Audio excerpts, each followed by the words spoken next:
Honey ഗാർഡനിലേക്ക് എല്ലാവർക്കും സ്വാഗതം. ഇന്ന് ഞാൻ കാണിക്കുന്ന ചെടി ജമന്തിയാണ്. നമുക്ക് ഇത് രണ്ട് കളറിൽ ഇപ്പം കാണാൻ പറ്റും, വെള്ളയും മഞ്ഞയും. നമുക്ക് വേറുള്ള കളറിലൊക്കെ നഴ്സറികളിൽ പോയാൽ വാങ്ങിക്കാൻ കിട്ടും. അത് പക്ഷേ ഒരെണ്ണമൊക്കെ പിടിച്ചു കിട്ടും, ഒരു പൂവ് അങ്ങനെ പിടിച്ചു കിട്ടിയിട്ട് അതങ്ങ് ചള്ളായി പോവാ ചെടി. പക്ഷെ ഇതൊക്കെയെന്ന് വെച്ചാൽ നാടൻ പോലത്തെ ചെടികളാണ്. ഈ മഞ്ഞയിലാണെങ്കിൽ ഇഷ്ടം പോലെ മൊട്ടും പൂക്കളും ഒക്കെ ഇഷ്ടം പോലെ പിടിക്കുന്നുണ്ട്. നമുക്കൊരു പുതിയ തൈ വേണമെങ്കിൽ ഇതിന്റെ ചുവട്ടിൽ നിന്നാണ് കിട്ടുന്നത്.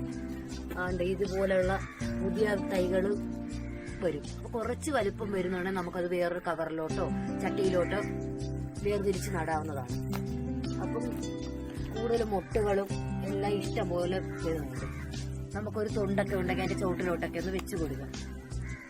നല്ല സൂര്യപ്രകാശം ഉള്ളിടത്ത് വേണം, ചെടി വെച്ച് കൊടുക്കാൻ. നല്ല 6 മണിക്കൂറെങ്കിലും നേരിട്ട് സൂര്യപ്രകാശം കിട്ടണം.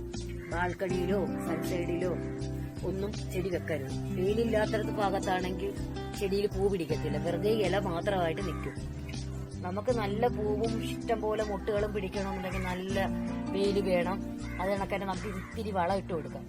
NPK 19-19 NPK 18-18 ഒക്കെ ഒരു ശകലം കൂടിപ്പോകരുത്, ശകലം ഇട്ട് കൊടുക്കണം. അപ്പോഴത്തേക്കാണെങ്കിൽ നല്ല വളമൊക്കെ കൊടുത്തു കഴിയുമ്പോൾ നല്ല ഇഷ്ടം പോലെ തൈകളും നല്ല പുതിയ മുട്ടുകളും ഇഷ്ടം പോലെ പൂക്കളും പിടിക്കും. നല്ല ഭംഗിയായിരിക്കും കാണാൻ. ദൂരെ നിന്ന് കണ്ടാലേ ഈ കളറ് നമുക്ക് പെട്ടെന്ന് ആകർഷിക്കും. അത്ര നല്ല ഭംഗിയാണ് ഈ പൂക്കൾ കാണാൻ. പിന്നെ നമ്മള് കുറച്ച് രോഗം ഇതിനകത്ത് കാണുന്നതെന്ന് വെച്ചാൽ കുറച്ച് ഇലകൾ മഞ്ഞ നിറമായിട്ടിരിക്കും. അപ്പൊ അതൊക്കെ നമ്മളിങ്ങനെ ഇതുപോലെ കാണുന്നുണ്ടെങ്കിൽ നുള്ളിക്കളയും. കുറച്ച് ശ്രദ്ധിച്ചാൽ മതി. പക്ഷെ നല്ല ഭംഗിയിൽ പൂക്കളെ കാണാം.